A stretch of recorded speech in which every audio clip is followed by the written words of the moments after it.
Condition call 418-2273 or WhatsApp 232-0559 for details to get started today.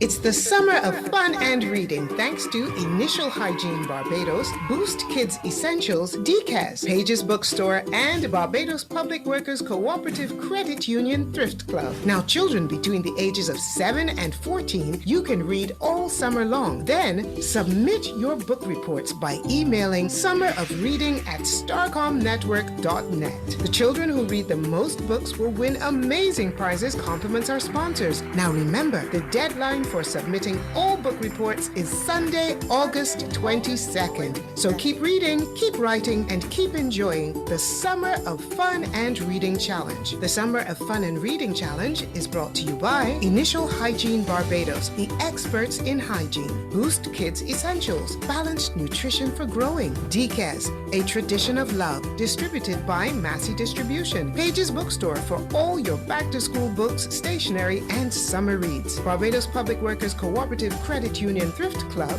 it's more than just money. VOB 92.9 FM and Life 97.5 FM. Moving on now to 4 minutes after 4 o'clock, and it's time now for us to have Power Parenting right here on Life 97.5 FM. Don't forget, if you want to be a part of the discussion this afternoon, you can give us a call, 467-7355, or you can send a WhatsApp message to 256-5433. So let me welcome Akila Bishop, who's a psychologist, and also Terry Best this afternoon, who is the representative of Paradox. Good afternoon, ladies. Good afternoon. Good afternoon. Hi. Okay. So as mentioned a bit earlier, we have the 11 plus common entrance exam. It's coming up later on this week in a couple days. I think that will be on Wednesday, the 28th. And we all know that it's a time where the parents get as frazzled as the children. Uh, so we're going to be talking about that this afternoon, and to see whether or not, we are indeed doing right by our children in terms of this sort of reaction and response to examinations. So we know that all children are not academically inclined, but how are we raising our children in a society that will be pointing them towards the A's and the A pluses and the B's? How are we as parents managing to navigate this whole society that places so much emphasis on that aspect? It's really important that parents are assisting their children in being able to identify what their giftings are, what are their interests, and what are their natural abilities. That is a part of parenting. The parent has to provide that holistic approach to their child's development and be able to find opportunities where that child can explore those interests, explore those abilities, and be provided with opportunities for mastery.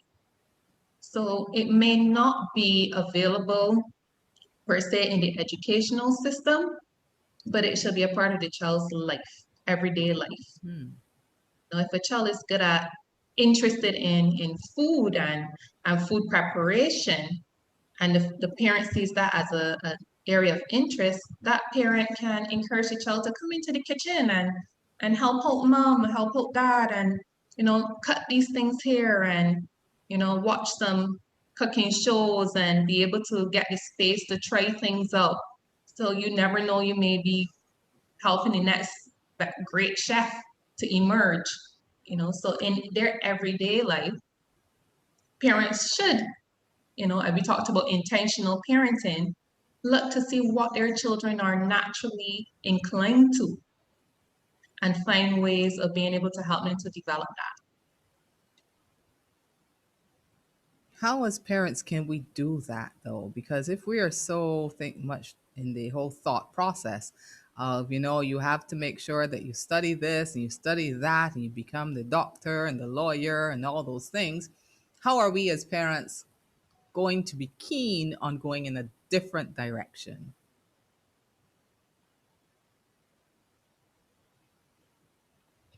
What I would say is it takes involvement. Like Akila said, is intentional.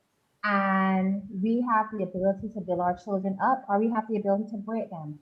And like she rightfully say, everyone will have their own skill sets, and we can help cater to those. Children interests change continuously. And for them to have an idea of what they're actually interested in, they have to be exposed to those things. And parents have to be involved. When you come home from work and you're tired and your child actually wants to help cut that potato and it's going to take 15 minutes to cut out one potato, and which takes a half of your prep time, it means that you may not want that to happen. But it means that you have to find ways to for them to explore these interests. You have to find a time to make sure that they can.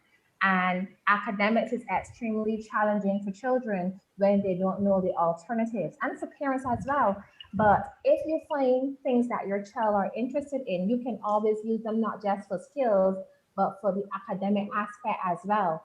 So when they're cutting the apple, you say, when you cut that apple, that is one half of an apple. And those are skills that you can build. They learn to prepare their fruit snacks, and they're learning mathematics at the same time. But it takes a lot of time, a lot of attention, and you have to be actively involved. Hmm. Now, Terry, people might say to you, but I ain't got that time at all. Like you just said, it might take you 15 minutes when the child is doing it and only 3 minutes when you're doing it. So how can we encourage the parents then, but you really got to take the time though. You have to, it's I agree. important. Your child can cut that potato for the half an hour. It just will not be in the pot with the others. Okay. It is finding alternatives. So while she's working on that potato for 15 minutes, you continue to prep your meal and keep her safe or keep him safe and engaged. So it's identifying that this does not stop your process. Mm-hmm, I can mm-hmm. still do what I have to do while he or she is doing this. There are not enough hours in a day for parents to do all that they have. Mm-hmm. And it's okay if you leave some for the next day. And they're saying, don't put off today what you could do tomorrow. Forget that saying. Leave something for the next day. If not, you become overwhelmed. Wow, I am sure that a lot of parents are taking comfort in what you have just said, because life today can certainly be overwhelming and you don't have that sort of time, especially if you're working at home and all of the changing environmental conditions that we seem to be, just get thrown into at the drop of a hat.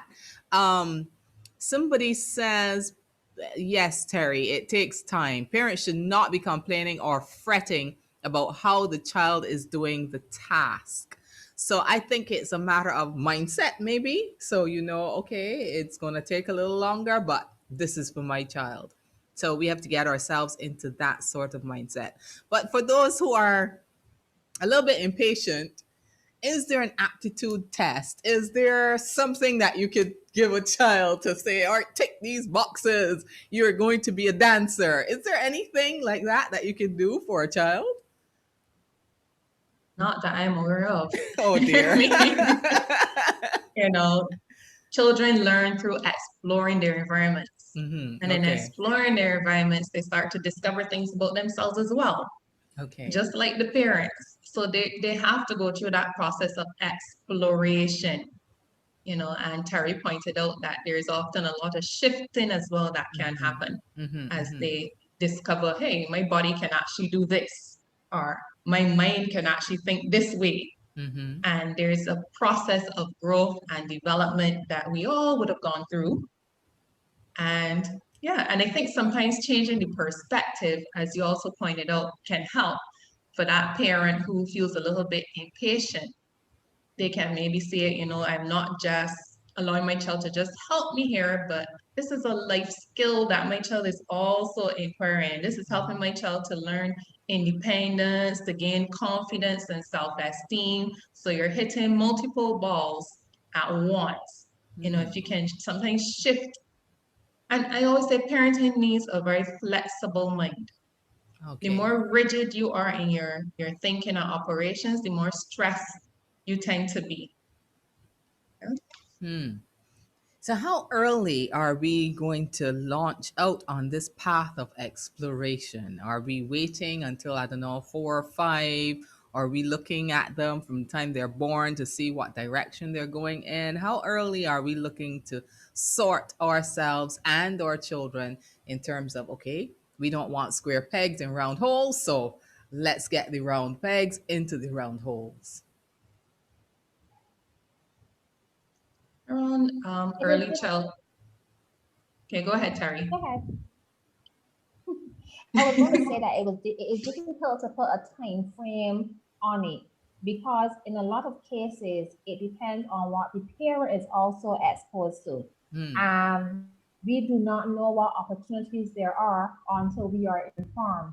And in a lot of cases, this comes from actually communicating with other parents, with the agencies that deal with children, the schools, the child care board, various clubs. And until parents are involved in these activities and can get the information that they need, they may be unsure. The ministry sets out a standard where we know that at of age 4.5, you have to be at primary school. But we don't always know what to do before then. And then at 4.5, what activities can you actually do at school? Most activities are for the junior school. So parents have to have that information forthcoming. There need to be something that they can say, well, at age 4, my child could actually be a cub, not a cub, a beaver. But unless they're exposed, they don't know. So it's difficult to give an age. But as long as you're aware of what you want for your child and the experiences that you want your child to be involved, you can start planning and researching. And when you do that, you would find the resources that you need to guide you to what it is that you need. But you must remember that even though you want something for your child also has to want it. If not, you're forcing that round peg into a square. And the child has to have the capacity to understand it and identify and explore it. It's not just about the parent, it is a relationship and you have to work together. Yeah, I'm also going to add to that in the early childhood development, children are still developing. So it may be a little difficult at those very early stages when they're still trying to master certain things like just their motor skill development to be able to pinpoint what the child may be really good at that stage, but giving them the opportunity to just explore, a variety of different things would be helpful for them as they go forward to kind of get an idea of what they like and what they don't like. Even at that age, they're still trying to figure out what they like and what they don't like and how their bodies respond to sensory input around them. So it's definitely allowing them to be able to have the opportunities to explore and being patient as a parent and not assuming because my child is gravitating toward a particular type of input that is it. And so I'm going to put them into a category that this is what this child is going to like and continue to do. Okay. Don't forget, you can be a part of the discussion. 467-7355 is our number to call. And you can send us a WhatsApp message to 565433. Someone says as early as possible, you can let them explore and expose them to different activities at different ages. Now, I know that there are some parents who will have them swimming Monday, football Tuesday, dancing Wednesday. And the whole week is packed. So packed, and you are frazzled and tired by the end of the week. Is that good or not?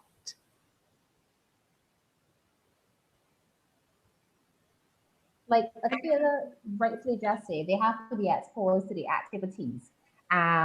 So if you enroll them in 3 activities, let's say about 3 activities, then they get an idea if they like it or they don't like it, and you get to gauge if they're good in it, if they're good at it or not. So it depends on if your child can manage their academic responsibilities and then these additional activities.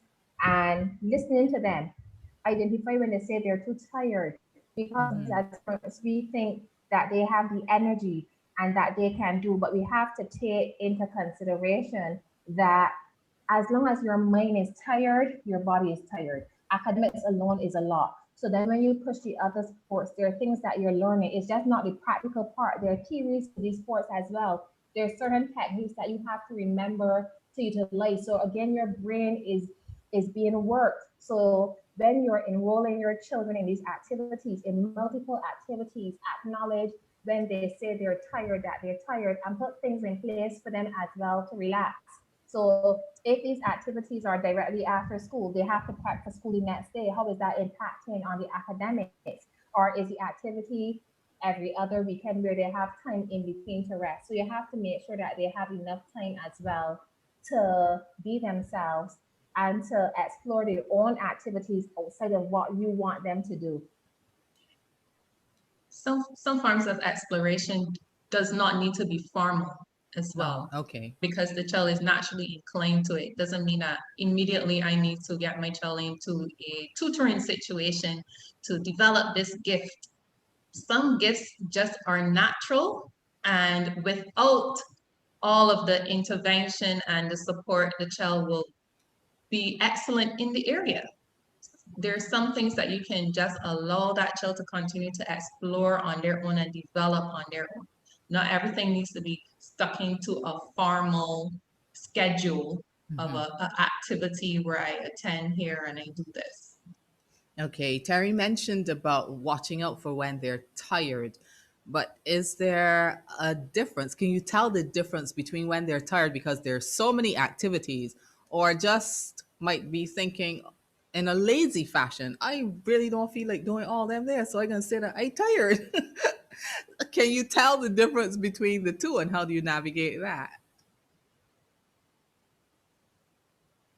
Communication is very important, and Mhm. relationship with your child. And I think through your usual interactions with your child, you can have a sense of whether this child is genuinely tired, or if this is, I'm feeling frustrated right now and I just don't want to do this. Even if your child is saying, I'm feeling frustrated and I don't want to do this, there's a reason.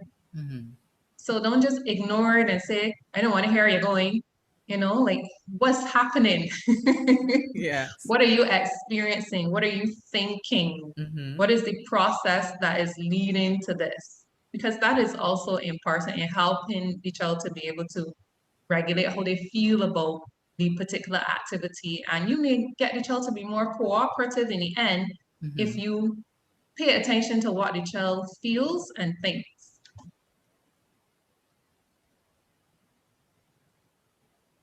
And if you explain why they're doing what you are requiring them to do as well, because that's important. In a lot of cases, we say do, but we Mhm. don't always share the outcome of why you're doing what you're doing. And that's equally as important for motivation instead of just saying, do it now, and do it well. Well, you guys sound like typical Bajan parents, man. I know that communication is very important. I know, but some persons might be saying, "Well, my parents didn't talk to me, so you had to do it or else." So why now have we introduced this new element of saying you have to talk with the children, and it sounds so much like coddling them. Is that coddling the child? Absolutely not. Hmm. And this generation, as the young generation, the kids who are growing up now, are so exposed to mediums that teach them about communication that they're going to do it whether or not the parents are doing it. Hmm. And then if the parents don't do it, they're going to think their children are being chatty or mouthy at them because this is their communication style now. They've grown up in an era which teaches them to express themselves.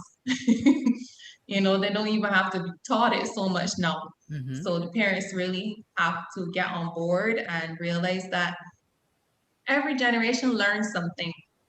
We don't always come knowing everything.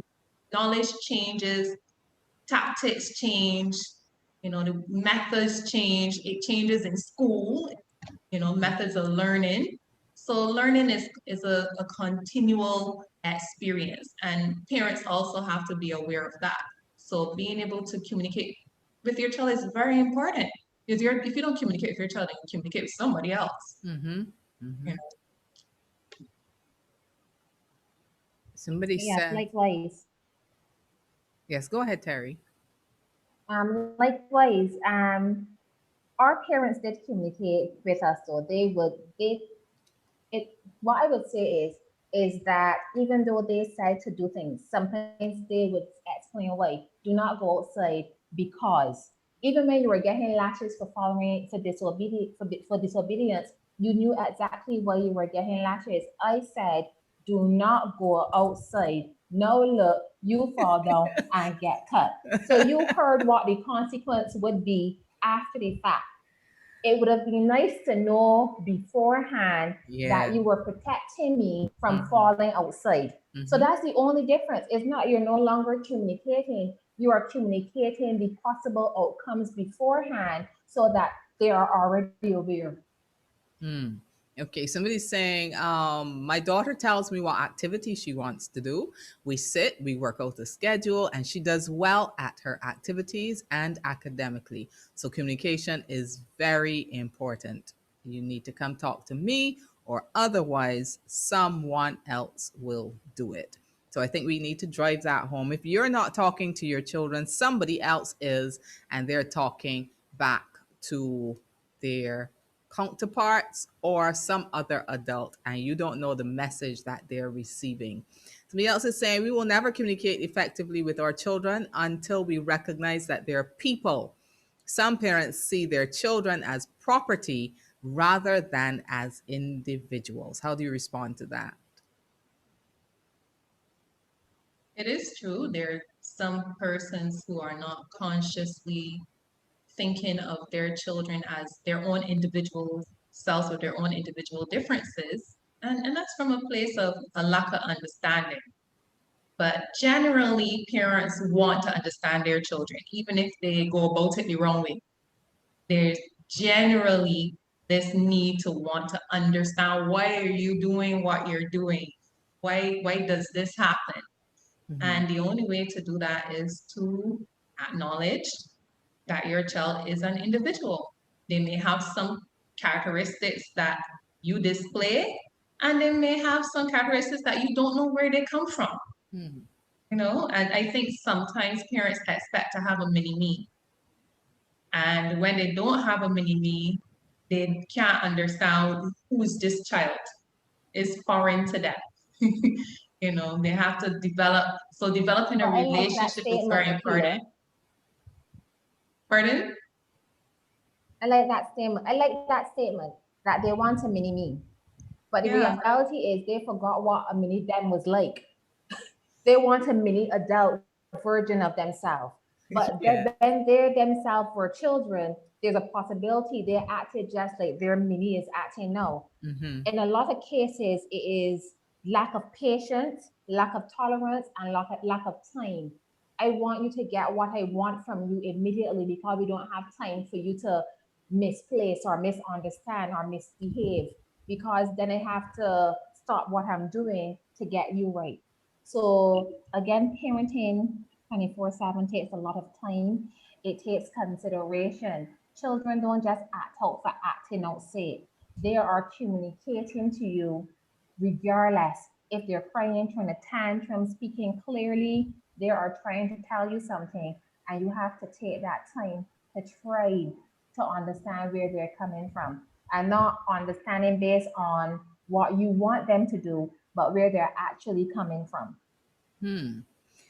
Let's hone in on the whole mini me thing with regard to academics. Are we as a society really too focused on tests and those sort of things? I mean, you have graduation from, I think it's nursery school, and you have graduation from primary school, and so it's almost like at every stage there is the graduation. Are we too test focused?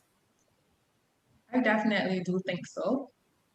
I do think that because the curriculum is so restricted and does not really allow for other intelligences to emerge in the classroom, that because of that, some children may not be able to find themselves well in the educational system and Mhm. feel, like they're less than their peers who seem to be academically inclined. I've had a situation where clients say to me, my teacher only noticed me when I'm doing well, you know, and that's sad to hear that you feel like you can only get attention if you are one of those who is doing well in your academics.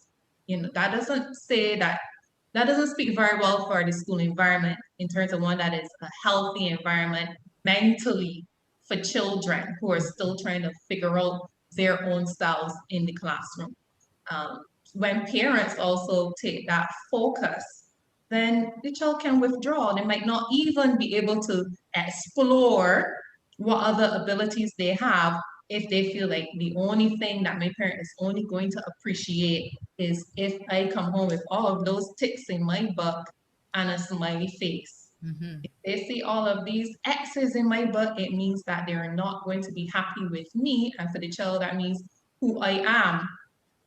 So there lies another set of problems that can emerge from that kind of pigeonhole, that kind of putting the child into a limited space. I would say that the education system does not always utilize a holistic approach. And I am saying that because children are impacted based on their socioeconomic standards. Children are impacted based on what is happening in their environment, what is happening in their household. And sometimes that can affect the academic success. Additionally, we as parents tend to compare. We are competitive. We want what's best for our children, and we want it more when we know someone else can achieve it. You're the same age. Why can't you do it? You're at the same school. I provided everything for you. What is happening? The reality is children learn at a different pace. Your 4-year-old may not pick up the work that you wanted to pick up at 4, but at age 6, it is able to catch up with the other 6-year-olds in its group. Sometimes it takes a little extra time, a little extra effort, a little extra motivation. But we like the success story. But with every success, there is a struggle, there is time, there is dedication. And as parents, we don't always have that energy to put into what our children need to be successful. It's Okay, very well, we're going to competitive continue and it's this very in a time consuming. moment and on power parenting. Ah, yes, parenting. 24 hours, 7 days a week. It's 4:30.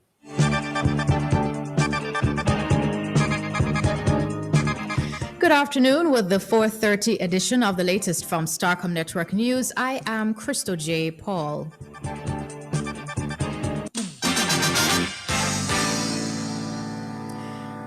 A St. James teenager has been remanded to Dodds Prison after appearing in court today in connection with a home invasion, robbery, and rape at a West Coast guest house. LaShawn Hines of Lower Carlton, St. James, is charged with rape and aggravated burglary for an alleged attack on a visiting UK couple on July 4th that also occurred at Lower Carlton.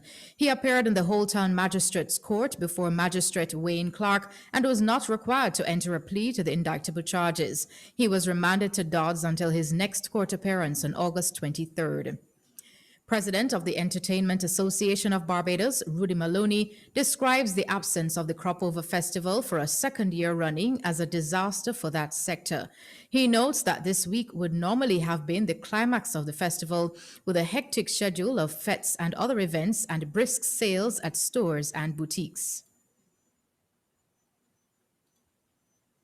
It has been a financial disaster. I have many calls, especially this weekend, about persons saying what would have been happening, even from overseas. So, I tell people gas stations, hire car places, boutiques, all these people are now suffering because there's no events happening, no crossover. We have to look at it. This is 2 years. We have to make a decision that COVID will be here for a time. We have to learn to manage it and deal with it. I don't think that not having events and shutdowns is the answer. We need to have something after this. There are a number of persons in this industry who are not working. Longtime event producer and chairman of the National Cultural Foundation, Al Gilks, also noted the tremendous impact. And what a lot of people don't understand, in fact, most people don't understand, is that Cropover is not just about facts. It's about the movement of money, economic activity across person who goes into effect at the bottom to the person at the very top who is selling different products and sponsoring different activities and spending money by the thousands of dollars. The National Vaccination Program has started to roll out more new high-tech vaccination certificates.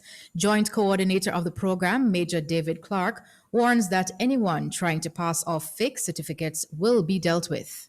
The new certificates that we have moved to, which has a QR code, makes it a little difficult to pass them off if it's a legitimate one. And so once the people have the QR code scanner, then technically you shouldn't be able to pass it off, because if the QR code doesn't match, of course, then it would show that it's a fake certificate. But now that we have moved to the electronic one, which has a digital signature, I think it will be a little difficult to pass off those ones, but people will try things. And if they do that, I guess they will suffer the consequences of the law, or the full weight of the law. In Trinidad and Tobago, a senior health expert today warned against easing COVID restrictions too soon. Epidemiologist Dr. Avery Hines said at a Ministry of Health news conference that whereas from May to June cases had begun to come down, over the past 2 weeks the number of cases have been holding steady rather than decreasing. Figures released by the Trinidad Ministry of Health yesterday showed that there had been 7 more deaths and 189 new COVID-19 cases, pushing the death toll since March last year to 1,039. Long lines were reported at polling stations in St. Lucia today as the people of that country are voting in general elections. Senior lecturer in political science at the University of the West Indies Cave Hill campus, Dr. Tennyson Joseph, who is St. Lucian born, says it could result in the ouster of the Alan Chastanet administration after just 1 term in office. Very, very large numbers queuing up to vote, and that normally suggests that this normally suggests to us that these are change elections where you have people are more motivated, we generally sense, to go out and vote to change the government, as opposed to when people are generally satisfied with the government and an opposition senses that it's going to lose. People tend to stay away, and numbers are normally lower. There is a lot to suggest that we may have a 1 term for Alan Chastanet. Senior lecturer in political science at the University of the West Indies Cave Hill campus, Dr. Tennyson Joseph. And that's it for the latest from Starcom Network News. The next scheduled newscast comes your way at 5:30 this afternoon. Have a good day. I am Crystal J. Paul. Thank you so much, Crystal J. Listen to the latest news or catch up on news stories at starcomnetwork.net. You may also WhatsApp add me to 246-256-6397 to receive breaking news.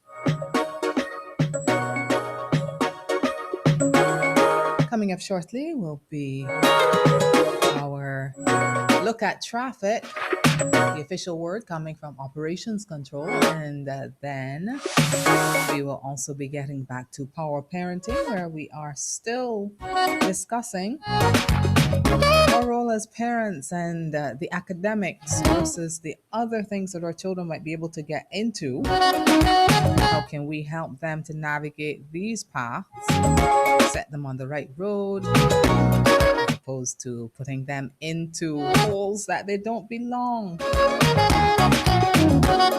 And if you want to join the conversation, 467-7355, 256-5433. That's the WhatsApp number. Time now for Traffic Reader's Traffic Report. Very good afternoon to you. How are you doing this afternoon? I'm pretty good today. Pretty good. How are you doing? I'm good. You had a good weekend? It was a great weekend. How was yours? It was good. All right. Good to hear that. I enjoyed mine as well. Good to hear. Good. So good evening now to all of your listeners. Road conditions this evening steady. We had a 4-vehicular collision this evening at Junction Lodge Hill Road and Green Hill. Fortunately, there were no serious injuries, and we're happy for that. But in the meantime, we ask that motorists please take their time on our streets, stay focused, and don't drive that close behind the vehicle of you. Remember, if you travel at least 60 kilometers, 3 car spaces, I am sure that will give you enough time that you can brake to avoid a rear-end collision. Tailgating cause problems. But in the meantime, this evening, roads heading out of town towards the ABC Highway. There's where these build-ups are occurring. Toward Footbottom going towards Clyde Walcott. Off Malorso going towards Norman Niles. Off the Air Court going towards Bassa. And Lower Calmarock going towards Upper Calmarock, Bishop's Court Hill is a steady movement. Bay Street, we have moderate traffic out of town. The lower side of town conditions are light. But Bush Hall coming off White Park, we have a steady flow. Codrington and Bush Hall Road conditions were building. And Spooner's Hill, Green Hill, onto Everton Weeks, there's a build-up. The ABC Highway, the usual afternoon build-up, but it's flowing between Warrens and the Norman Niles roundabout. My appeal to you, just take your time and be careful until 5 after 5 or so. I'll catch you then. Faith-driven, feeding family life, fellowship-oriented. Your station of choice, Life 97.5 FM. Listen, love, live. Get your first dose, take the second. Get your first dose, take the second. Before things get COVID-19, so go there, get your vaccine. Listen, in Barbados we blessed. Not other countries ain't got no access. No, to the resources we acquire. So we shouldn't let them expire. You might get headache or cold sweats or fever or dizziness, but these side effects temporary. Your body fighting ain't necessary. You running from a lane, need a stick. You running from a lane, need a stick. It can be easy for a ventilator. COVID-19 ain't come to play. Yeah, so get your first dose, take the second. Get your first dose, take the second. And spread the word in your community. Barbados need herd immunity. Understand? Get your first dose, take the second. Get your first dose, take the second. We fighting against COVID-19. So go out there, get your vaccine. Yeah. A message from the Ministry of Health and Wellness, the United States Centers for Disease Control and Prevention, and the Task Force for Global Health.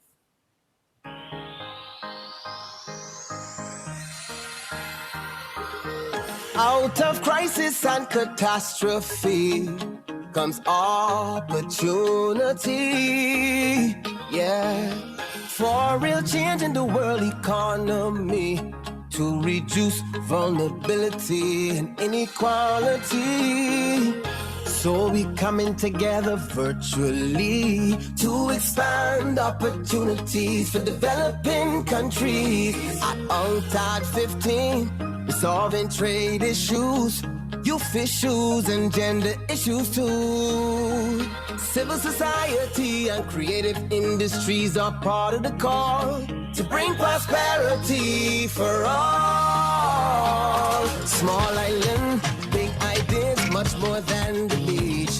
Small country, big reach, touching the world virtually. We might be small, but proud people standing tall. Creative and hardworking, we bring Barbados to you. If you can't come to Barbados, we bring Barbados to you. If you can't fly to Barbados, we take Barbados to you.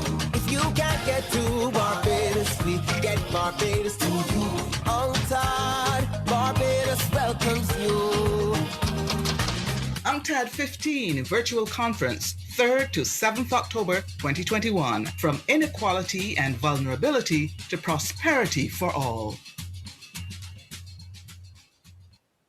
The Moravian Voice program presents the rich ministry of the Moravian Church in Barbados every Wednesday at 8 p.m. on Life 97.5 FM.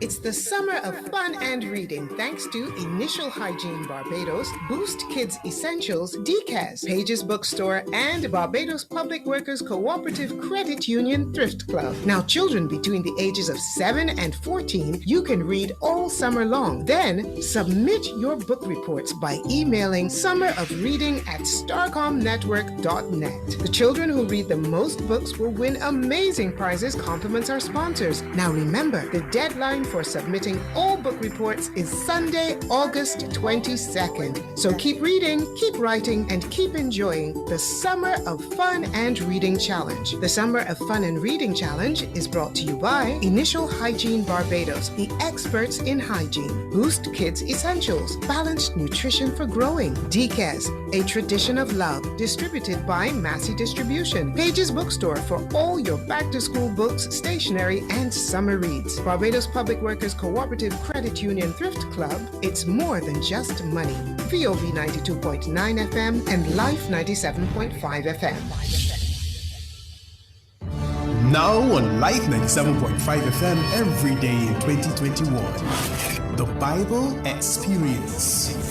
Hear the Bible come alive in this reenactment with a multi-award-winning cast, including Bishop T.D. Jakes as Abraham. Will a son be born to a man 100 years old? Will Sarah bear a child at the age of 90? Denzel Washington in Song of Songs. I liken you, my darling, to a mare among Pharaoh's chariot horses. Blair Underwood as Jesus. Whoever wants to be my disciple must deny themselves and take up their cross and follow me. For whoever wants to save their life will lose it. Listen and be inspired to have a closer walk with God. The Bible Experience every weekday at 6:45 in the morning and repeated at 2:30 in the afternoon on Life 97.5 FM. The Bible Experience brought to you by Avant Blue Medical. Starcom Network and the Department of History and Philosophy, University of the West Indies, Cave Hill Campus present Today in Bajan History. Good day, I am Don Roach, final year student of the University of the West Indies, Cave Hill Campus, majoring in international relations. On this day, July 26, 1937, revolt erupted in Bridgetown in a direct response to the deportation of Clement Osborne Payne.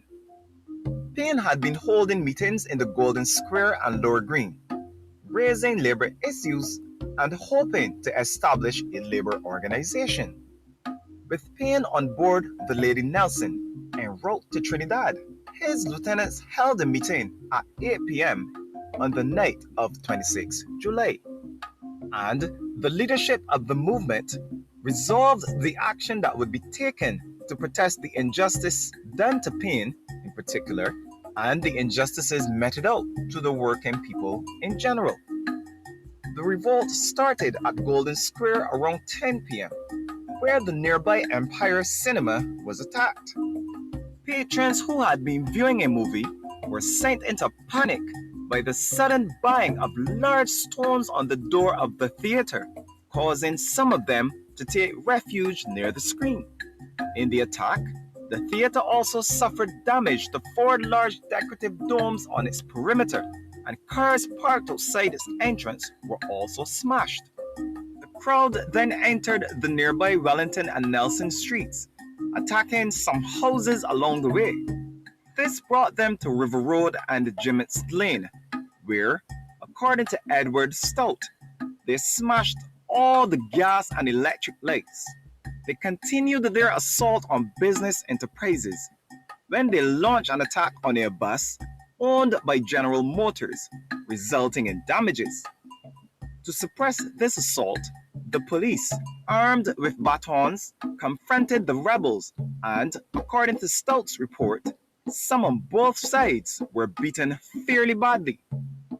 This initial battle led to the damage of working-class huts in Golden Square. Workers complained that the police stoned their houses, and a rumor had circulated that the stone-throwing episode had caused injury to the child of Payne's female friend. This part of the rebellion lasted up to 1 a.m., after which the rebels dispersed. They would resume their attacks on other parts of the city the next day, but the launch of this spate of revolt on this day, July 26, 1937, would be forever etched on the consciousness of Barbadians. Today in Bajan History with Starcom Network and the Department of History and Philosophy, University of the West Indies, Cave Hill Campus. You're listening to Life 97.5 FM. It's Monday afternoon and it's time for Power Parenting. Yes, we are having a discussion this afternoon as we talk about parents in this academically inclined environment called Barbados. Now, I have with me Akila Bishop, who is a registered psychologist. He also has a private practice, Sure Life Consultancy, and also Terry Best, who is a counseling psychologist at Parados. Now, ladies, before we went to the news, we were talking about our educational system. Let me just ask you about any of the deficiencies that you might be able to identify within our educational system. What are those? Well, the curriculum is very restricted compared to curriculums generally outside of the Caribbean or outside of maybe the public system, because some private schools do have a more diverse curriculum that includes things like life skills and expose children to things like gardening and cooking, the art programs. You know, art in primary school is generally you just get to do some drawing, but they don't necessarily teach art. And art is something that has, you know, a lot of foundation and theoretical stuff and different approaches and methods and so on. So even being able to enhance some of the other areas that are provided in the public schools so the children can explore more of the medium and really get a idea of whether this is something that naturally they gravitate towards or not, or they are interested in, or they find it fascinating, something that they can excel in. So being able to tap into some of the programs in a more extensive way would be helpful. Even music, even sports itself, a little more development in these programs to give children a real idea as to what it really is to really be into these activities and to develop in them. The ministry has recently put some strategies in place as it relates to one of my concerns, which would be having school counselors, social workers, and school attendants. Because like I mentioned before, academics can be impacted by emotional well-being. And sometimes some of our families in lower social economic backgrounds may have some of the greater challenges. So for instance, with the recent online introduction, lack of electricity, lack of devices, lack of know-how, lack of younger people in the home. Some of these people are working and they're in the care of the grandmothers who are not technologically savvy. So now with social workers on board who can actually go into the environments and to identify the challenges that parents are having, parents who may not feel comfortable sharing them with the school or with the teachers, they now have a new resource in place. So that was one of the biggest challenges for me. In the next incident is that education is evolving. I can't help my son anymore because I don't know how to add the way he is being taught to add. I can't help my son anymore because the way they practice phonics is not what I did. So as a parent, in order for me to be able to help my child, I now have to go through the process of learning that. When will I find time to do that? So there is a disadvantage because the system is changing and the parents who are putting children into the system are on the way to effectively help them because they are not up to standard or up to par with what is now being done. So those are a few of the challenges that I have been witnessing. If you then had to, let's say, come up with the ideal curriculum, you know, or let's dream a little bit here, all right? If you had to come up with the ideal curriculum for a child, a primary school, what would that look like? Definitely appealing to various sciences and intelligences. So a program that caters to persons in their different learning styles. So programs that aid persons who are auditory learners, visual learners, kinetic learners, kinesthetic learners. So a program that embraces the child's own sensory way of learning and interacting with the environment. First of all, that would be fantastic. But I will also call before you run away from that, break those down for those who might not know. So some persons learn, or their brains are wired in a way to process information when it is presented in visual form. You know, some children or persons, when they're able to actually manipulate things, their brains process it better and they're better able to put meaning and understanding to what they're doing.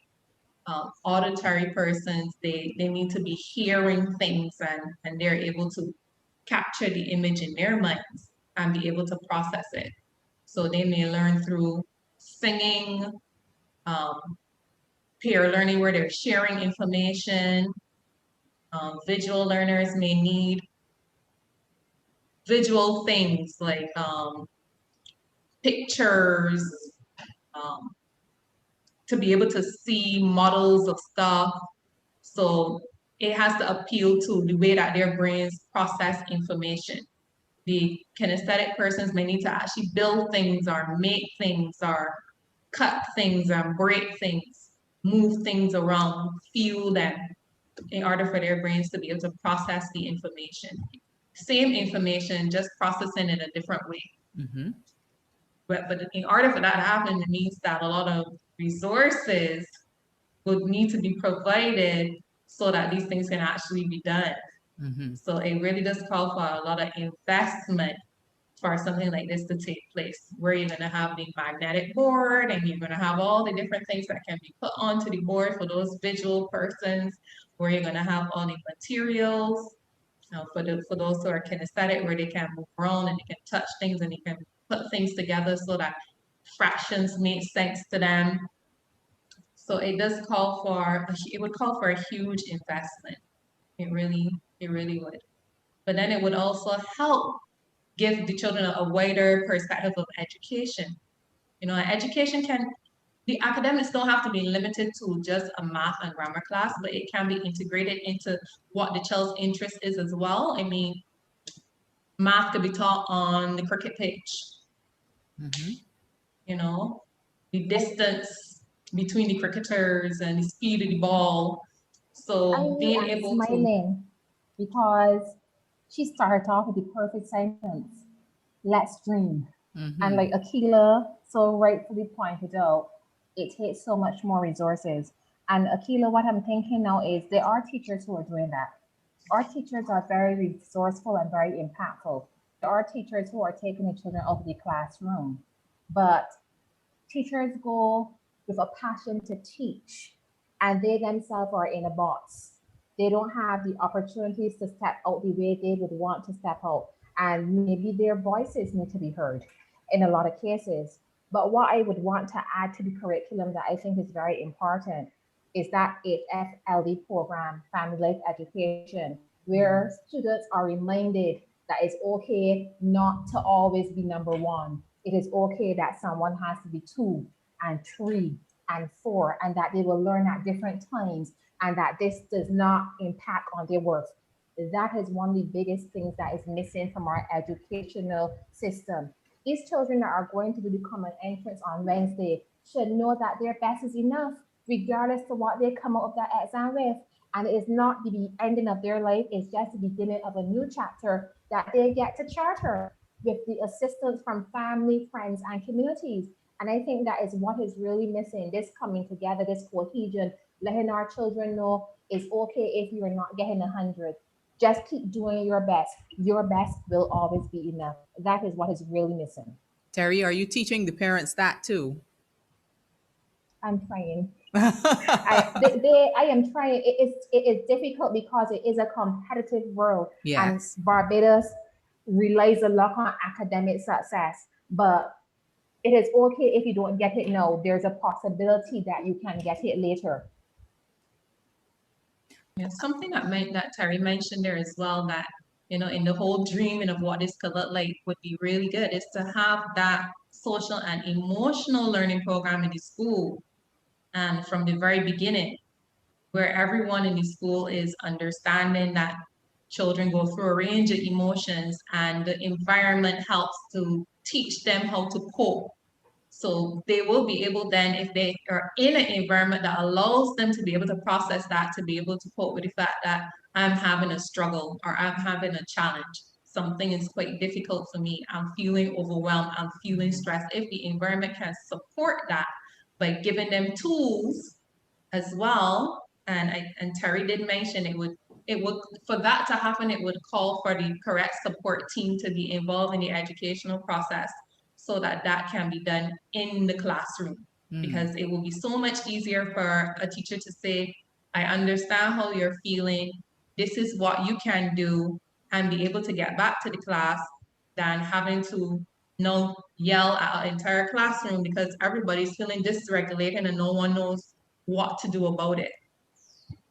Well, kudos to the teachers who are trying their best and getting creative in terms of how they're teaching and so on. I want to find out, even as we are closing out this Power Parenting for this particular week, how can parents now turn to the home to say, okay, my child is an auditory learner. It's not happening at school, but how can I help my child now to learn in this particular fashion right inside my home? It'll be very helpful, and we can't get away from saying you need to be able to know your children by spending time with your children. If you spend enough time with them, you will get to figure out more about how they operate in their sensory environment. If you know your child is an auditory learner, you can help record things for them to listen to. You can figure out whether if they listen to calming music, if that helps them in the process of learning. They can put concepts into songs, poems, games, raps. All of these things can be done, and you can also make the learning experience fun for them when they can use what aids them in their learning. Making cue cards or printing off visuals that can help your child to be able to map out what it is they need to remember or to learn. So, and there are lots of things you can find on the internet as well that will be very, very useful. So you have lots of resources and information that you can find on the internet that can help you appeal to your child's sensory learning pattern. So we've come... And using the time available that you have. Do it while they're bathing. Use your time wisely. So you're making it practical. Yes, use whatever time right before bedtime while they're bathing. Just giving them chance to remind them of what they're doing and the activities that you have planned. It does not have to be a rigid sit down, let's do this now. It can happen during cooking time. It can happen during bath time. It can happen while you're taking a walk. Just use the time that you have afforded to you. So we've come back to the conclusion. Know your child. First and foremost, you have to spend time with that child and do your research. Check and see how they're learning. If the child is blasting music and still studying, don't be telling them turn that off, and because it just might be helping. So you have to know exactly how your child operates. Do your research and assist them in being able to be their best selves. And for those of you who have the children who will be sitting the 11 plus on Wednesday, remember, their best is good enough. I want to say thank you so much, ladies. Terry Best of Parados, Akila Bishop, who is also a psychologist, joining me today for Power Parenting. We will be here again next week from 4 to 5 right here on Life 97.5 FM. Thank you, ladies. Have a wonderful afternoon. Thank you, Radio.